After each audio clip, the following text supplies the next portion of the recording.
दक्षिणांतरे स्वाहा ओंकृतेन परमशिवाख्ये कर्मकरिष्यमाणात् पूर्वे सर्वसत्यतं सुसत्यतं भगवान् सत्यतं आत्मसत्यतं देहसत्यतं सर्वदोषनिवारकं धावल्यातं सुपुण्याहं करोमि अदो निर्विघ्नं भगवानात्यर्थं विश्वक्सेन आराधनं करिष्ये ओम विश्वक्सेनं सकलविधप्रवदेज्ञातिनाथं मुद्रान्तिक्रियकरोगे तदण्डवददानं मेघस्यामं समर्पणं वेदवस्त्रं समाङ्गं ध्याये देवविदुदनिजं सूत्रपत्यासमेतं ध्यायामि ध्यानं समर्पयामि ओम अयान भगवान् पुरुषकरोगेन्द्रियपरमधादेवताप्रणन्दां यस्तु धर्मर्धमन् विरचारगामि समयपडया भगवन्तं ओम विश्वक्सेनमावाहयामि शान्तमावाहयामि हरमावाहयामि अर्धमावाहयामि चारमावाहयामि दक्षिणे सूत्रपतिमावाहयामि वामे ध्यामावाहयामि सूत्रपति जागृति विश्वक्सेनाय नमः पुष्पेण आसनं परिकल्पयामि राज्यं समर्पयामि अर्घ्यं समर्पयामि आचमनं समर्पयामि परिमलश्रीगन्धान् धारयामि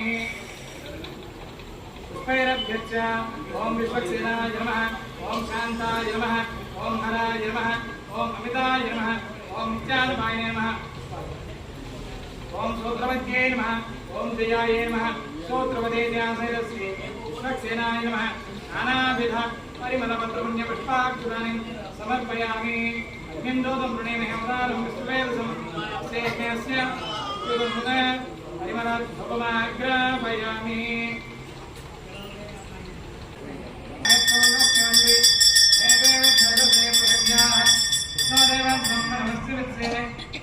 परिमलधूपमाग्रापयामि प्रत्यक्षदीपं दर्शयामि अर्घ्यं समर्पयामि आचमनीं समर्पयामि दक्षिणाकं ताम्बूलं समर्पयामि कर्पूरानन्ददिव्यमङ्गल नीराजनं दर्शयामि मकरं भगवान् विष्णुमङ्गलमन्त्रोदनात् मकरं पुण्डरीकाक्षो मकरं जलवत्रय कर्पूरानन्ददिव्यमङ्गल नीराजनं दर्शयामि आचमनीं समर्पयामि नमस्करोमि जय बोलो रामचंद्र भगवान की जय जय परमं वरगुंधावस्यन्दसूरयात् इमेव दक्षरातनं तद्विप्रासवज्ञोजाग्रभागं सत्सविन्दते विष्णोर्य परमं पदं विश्वक्सेनाय वेदवस्ताय नमस्यान्तप्रचोदयात् वेदोक्तदिव्यसुवर्ण मन्त्रपुष्पाञ्जलिं समर्पयामि सर्वोपचारं समर्पयामि अनेन ध्यान आवाहनादि वेदोपचारपूजां भगवान् सर्वात्मकः सूत्रपदेज्ञासेन श्री विश्वक्सेनाय नमः सुप्रीतः सुप्रसन्नस्तु वरदो भवतु क्रियासिद्धिरस्तु कार्यसिद्धिरस्तु समस्त सन्मङ्गलानि सन्तु स्वामिनः उदासकमदास्थानं प्रतिष्ठापयामि भवनार्थं च क्षेमाय पुनरागमनाय विश्वक्सेनं प्रसादं देवस्य पादयोर्निक्षिपेत् देवस्य पादयोर्निक्षिपेत् अतमन्याहं वज्रावरात् श्रोत्रियाहूय अभिबोधेने आचार्यः करकन्धारा सुत्यद्भिराभूर्य आरासु सप्तमानसेषु सरत्सरिस्तपरिपूर्णेषु अपोभिरुण्णं प्रतिपादेश्ये वृणाविदत्ताकुं सुचरकुं सुधर्मः तमावस्यवासुरमास्यान्त शान्ततमासुवासुरमाद्भुता पुण्य नितमामेध्यामेद्धमामृतामृतरसाः उदा ब्रह्मपवित्रेण उदा सूर्यश्चरद्भिः जले वरुणमावाहयां सर्वदेवचरेषु गङ्गां सर्वदेवचरामः सर्वोपचारां पुष्पगन्धाक्षतां धूपदीपार्घ्यात्मन फलोभारां समर्पयामि वृक्षराजसमुद्भूता शाखायाः पल्लवत्वयः पुष्पाण्डुम्बे अर्पयामि सर्वदोषावनुत्तये नारिकेलसमुद्भूता त्रिनेत्र अरसंवद शिखया धृतं सर्वं पापं पीड अञ्जमेरद सहि रत्नानिदाशुषे सुभातिसुविदापकः तं भागं चित्रमेमहे करके पुष्पगन्धान् धारयामि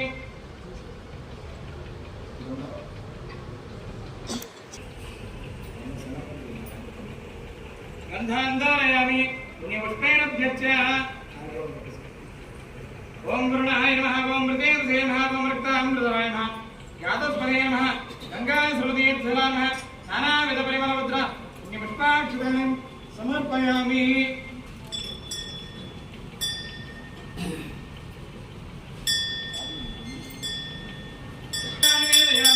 ओम नमो नारायणाय ओम नमो नारायणाय ओम नमो नारायणाय समर्पयामि आदिमनिं समर्पयामि सुदक्षिणागं ताम्बूलं समर्पयामि कर्पूरानन्ददिव्यमङ्गल नीराजनं दर्शयामि मङ्गलं మంగళం పుండరీకాక్షో మంగళం గరుడధ్వజ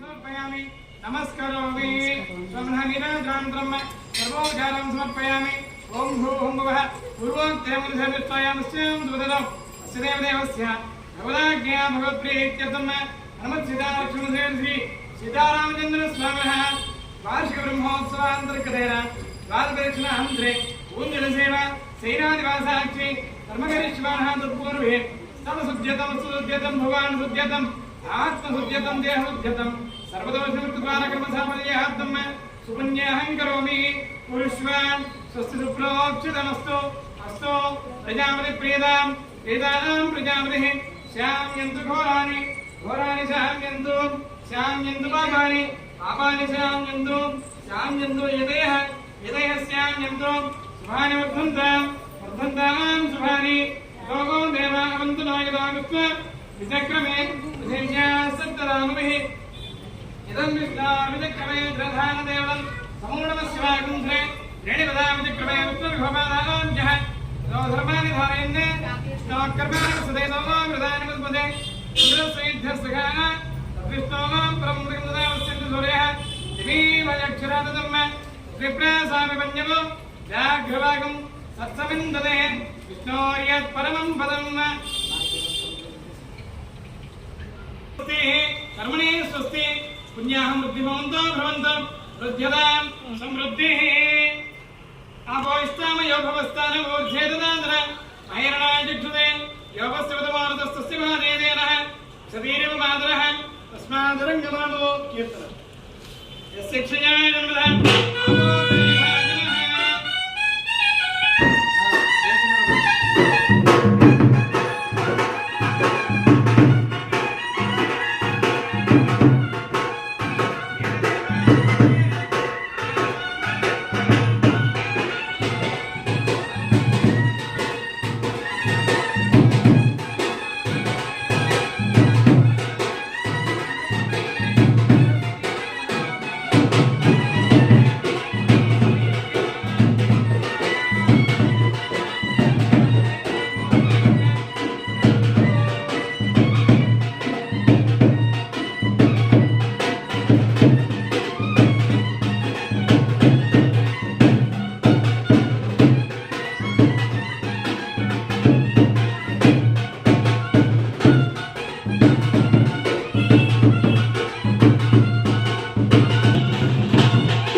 పుణ్యాః గర్గానుష్ఠానదాభ్యో నమః సదక్షిణాగం తాంబూలం సమర్పయామి సర్వోపచారాన్ సమర్పయామి పుణ్యాః వర్ణానుష్ఠానదాభ్యో నమః సర్వోపచారాన్ సమర్పయామి సుప్రీతః సుప్రసన్న సువరదో భవతు.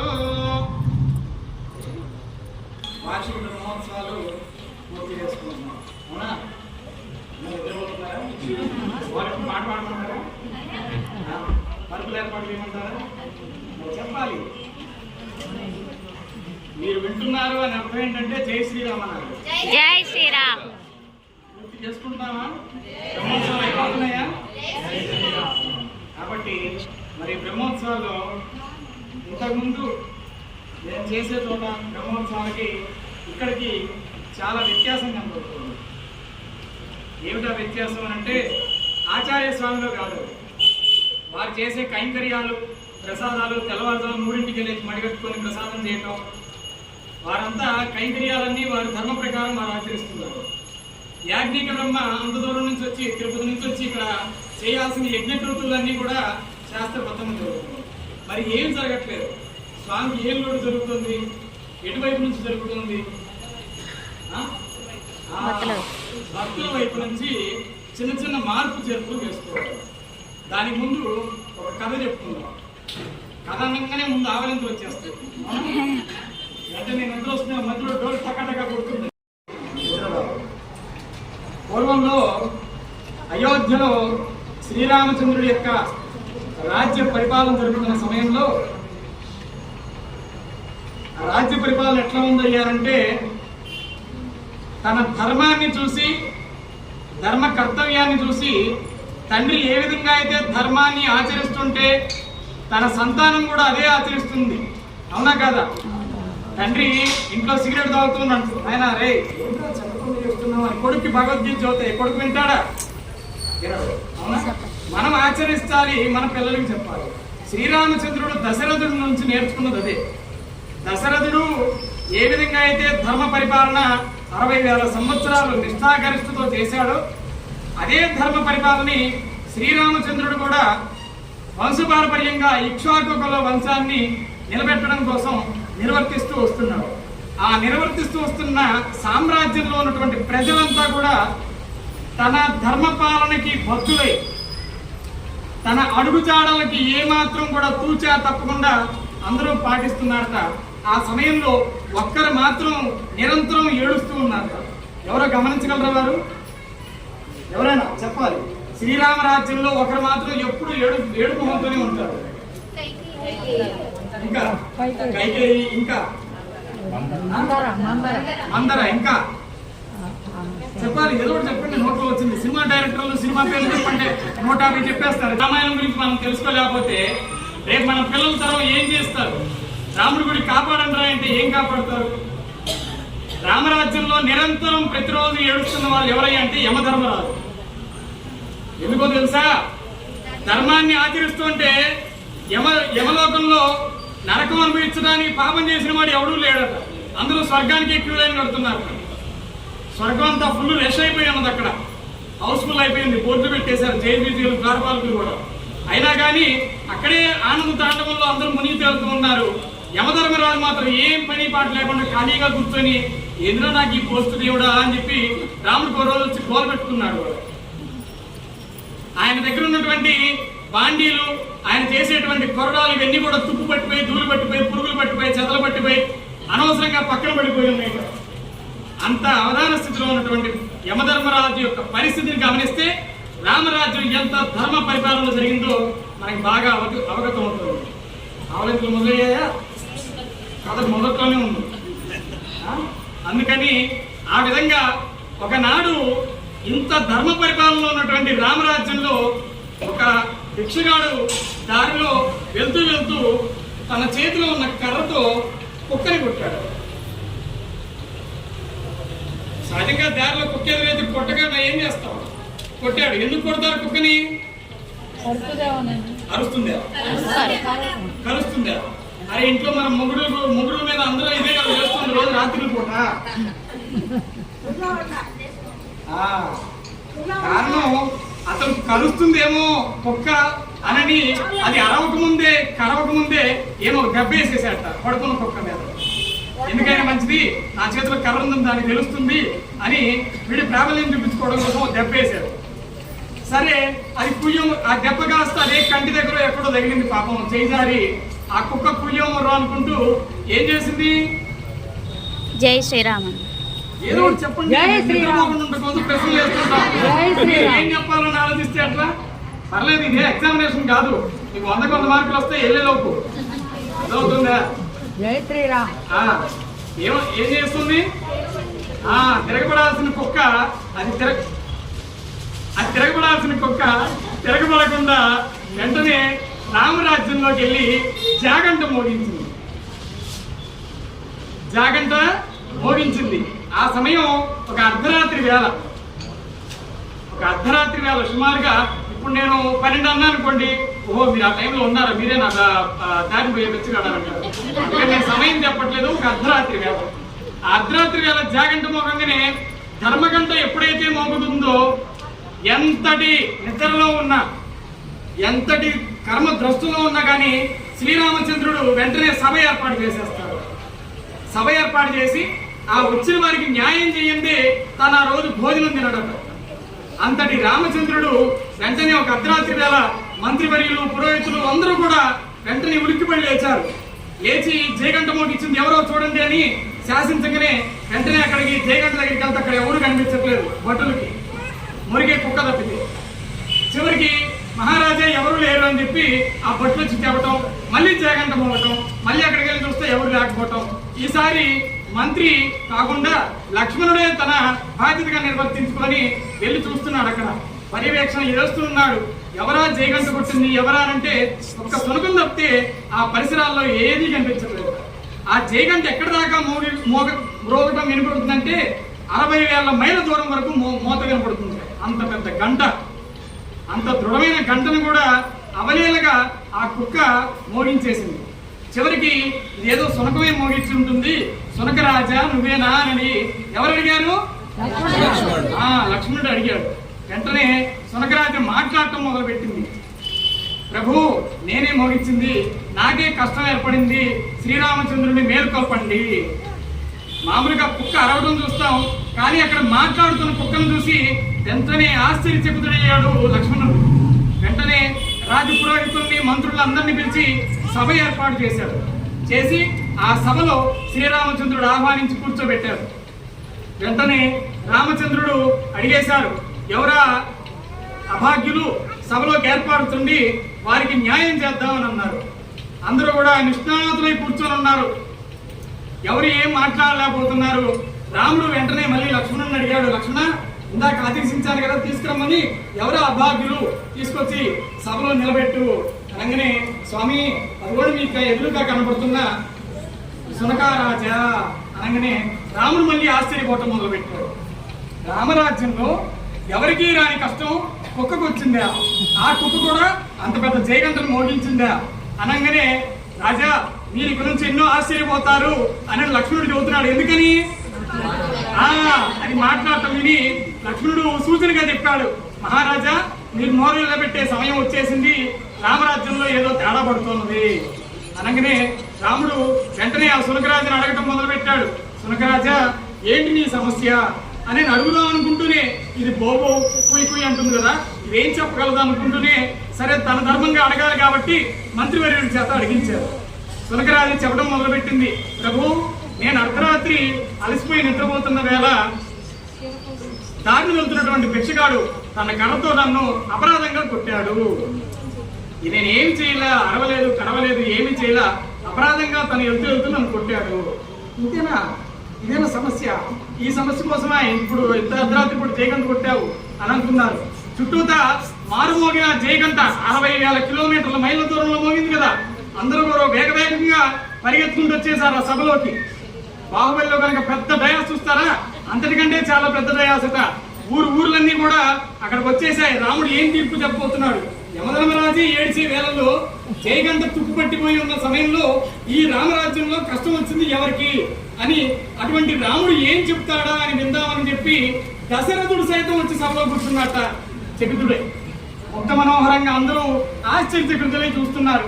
వెంటనే సునకరాజు చెప్పిందంతా రాముడు విని ఆ దోషిని నిలబెట్టమన్నారు. యక్షగాడు వచ్చాడు, ఆయన బాగా చెబుతున్నాడు, అది కుక్కండి, అది పిచ్చి కుక్క మంచి కుక్క నాకేమన్నా తెలుసా, అది ఎక్కడ కరుస్తుందో ముందుగానే నేను దాని సూచన ప్రకారం కర్ర దించుకుని వెళ్ళి దానికి దెబ్బేశాను, అది కంటికి తగిలింది కావాలి, క్షమించండి. క్షమించడం ఉండదు, రామరాజ్యంలో చిన్న క్షమాపణతో వదిలిపెడదాం అని అనుకున్నాడు రామచంద్రుడు. వాడు ముందుగానే క్షమాపణ కోరేశాడు రాముడు వారిని. వెంటనే సునకరాజు అన్నది, రామా, నేను నిద్రిస్తున్న వేళ నన్ను నిద్రాభంగం చేయడమే మహాపాపం, ఆ భంగం చేయడం కూడా కర్రతో తనడం మరో పాపం, తన్నిన కర్ర నా కంటికి తగిలి నాకు ఇప్పుడు నేను అందుండవటం మూడో పాపం. ఇంతటి పాపాలు చేసిన వీడికి కఠిన కారాగార శిక్ష విధించండి అని వేడుకున్నాడు సునకరాజు. వెంటనే ఆ సునకరాజే రామచంద్రుడి పరీక్ష. ఇప్పుడు ఏం చెప్పాలి సమాధానం? వాడి పరంగా వాడు న్యాయం చెప్తున్నాడు, సునకరాజు పరంగా సునకం న్యాయంగా చెప్పుకుంటాడు. చివరికి రాముడు అన్నాడు, తను తెలివిగా, రాముడు చూడండి ఎంత తెలివిగలవాడు, తనేమన్నాడంటే, సునకరాజా ఏం చేయమంటావో నీవే చెప్పు, నీ మీదే ఈ భారం అంతా వేస్తున్నా, నీవేం చెప్తే నేను అది పాటించడానికి రాముడిగా సిద్ధంగా ఉన్నా నీ రామరాజ్యంలో సాక్షిగా అని చెప్పి ప్రజలందరూ సాక్షిగా రాముడు ప్రమాణం చేశాడు లేచి నిలబడి. వెంటనే సునకరాజు అంటుంది, ఇది బాగా శ్రద్ధగా వినాలి, మొన్న కళ్యాణానికి ఎంతమంది వచ్చారు ఇక్కడ? చేతులెత్తండి. ఆ రోజు నేను అడిగానా కౌమారం 30 సంవత్సరాల లోపు వాళ్ళు ఎంతమంది ఉన్నారు ఇక్కడ అని ఆ రోజు చేతి ఎత్తమన్నాను. అవునా? ఇవాళ నాకు కనిపించారు ఒక 10 మంది దాకా ఇక్కడ. అందుకని ఈ కథ చెప్తున్నాను. ఆ రోజు అందరూ ముఖముఖగా వచ్చారు, ఎక్కువ రాలేదు. అందుకని ఈ కథ ఇప్పుడు మీకే అంకితం. వెంటనే సునకరాజా ఏ శిక్ష విధించమనాలి? సహజంగా కఠిన కారాగార శిక్ష అంటే ఏంటి తెలుసు కదా. జైల్లో వేయటం, కాటి ట్రీట్మెంట్ ఇవ్వటం, గుడుసులు తప్పడవటం, కారం చల్లటం, దొరపోతులు తొక్కించడం. అందరూ ఇదే ఎక్స్పెక్టేషన్ చేస్తున్నారు. అక్కడంతా కూడా కుక్కిదే చెప్తుంది కావాలి సునకరాజా. కానీ అక్కడ సునకరాజు ఏం చెప్పిందంటే, మహారాజా ఈ భిక్షగాడిని తక్షణమే వాడి మహారాజు భోగాలన్నీ ఏర్పాటు చేసి వాడి ధనధాన్య కనక వజ్ర వైడూర్యాలన్నీ కూడా ఇచ్చి ఆ ధనాన్ని సద్వినియోగం చేసే విధంగా ఒక ఆలయానికి ధర్మకర్తగా ఏర్పాటు చేయండి అన్నాడు. వింటున్నారా? ఏం ఏర్పాటు చేయమన్నాడు సునకరాజా? ఆలయానికి ధర్మకర్తగా ఏర్పాటు చేయమనేశాడు. ఇక చూడండి, ఇప్పుడు అసలు అందరూ నోర్లు ఎలబెట్ట మొదలు పెట్టారు. ఏమిరా ఇది? ఈ కుక్క రావటం ఏంటి, అది మాట్లాడటం ఏమిటి, ఆ మాట్లాడటం చెప్పడం కూడా ఇదంతా ఇంత వింతగా చెబుతున్నారు, ఏమిటయ్యా ఇదంతా అని అనుకొని, సరే ముందు ఇది సునకరాజు ఇట్లా చెప్పాడంటే దీని పూర్వోత్తర వృత్తం ఏదో ఉండుంటుంది అని తన వృత్తాంతాన్ని తెలుసుకోదలుచుకున్నాడు రామచంద్రుడు. తెలుసుకోదలుచుకొని తన బ్యాక్గ్రౌండ్ హిస్టరీ అంతా అడుగుతున్నాడు సునకరాజుని. వెంటనే సునకరాజు చెప్తున్నాడు, ప్రభు నేను పూర్వంలో మహదైశ్వర్యవంతుణ్ణి, నీ రామరాజ్యంలో వాడి నేను కూడా నీవు 60,000 సంవత్సరాలు చేస్తున్నటువంటి రాజ్య పరిపాలనలో దశరథుడి యొక్క రాజ్య పరిపాలన అంతా మా వంశీకులు చూశారు నాయన. ఆ ధర్మరాజ్యం పరిపాలిస్తున్న మా వాళ్ళంతా తరించిపోయారు. ఎలా తరించారంటే, నీవు బ్రతికుండగానే మా వీధిలో రామాలయాన్ని అందంగా నిర్మించుకున్నావు. ఆ రామరాజ్యంలో ఉన్నటువంటి రామాలయం ప్రతిరోజు నిన్ను చూడలేం కదయ్యా. నీవు రాజ్యంలోకి అంత దూరం వచ్చి మహారాజును చూడాలంటే మా పొట్టి వారికి తరమా.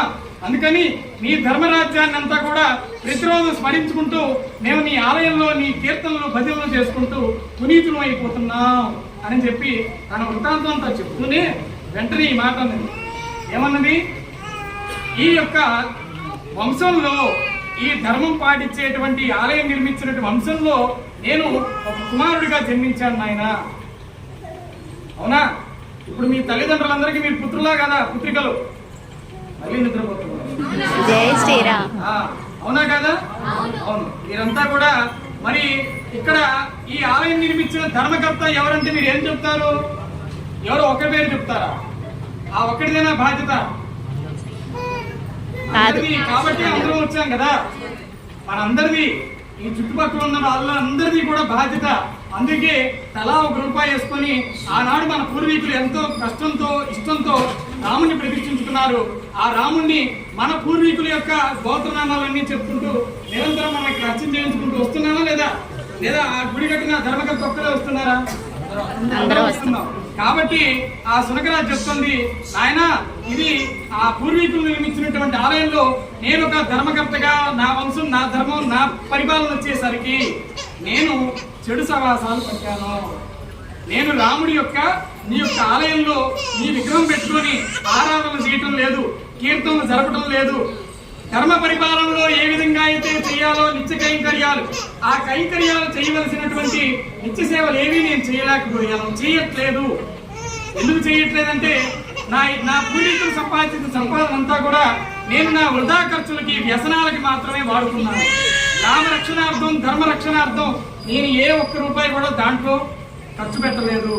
ఆ ఖర్చు పెట్టకపోవడం వలన నాకు ఈ జన్మలో యమధర్మరాజా సులభంగా నాకు ఎంతో దౌర్భాగ్యమైనటువంటి జీవితాన్ని ఇచ్చాడు అని చెప్తూనే ఈ భిక్షగాడికి కూడా తనకి ధర్మం యొక్క విలువ తెలిసి రావాలి. అవును కదా? నిద్రలో ఉన్నటువంటి కుక్కని కొట్టకూడదు, అది అరిస్తేనే బెదిరించాలి. కానీ ఏం చేయకుండానే తను అధర్మం పాటించాడు. అటువంటి అధర్మం పాటించిన వాళ్ళకి ధర్మం గురించి తెలియజేయాలంటే ఆలయ వ్యవస్థ మాత్రమే ధర్మం గురించి తెలియజేస్తుంది.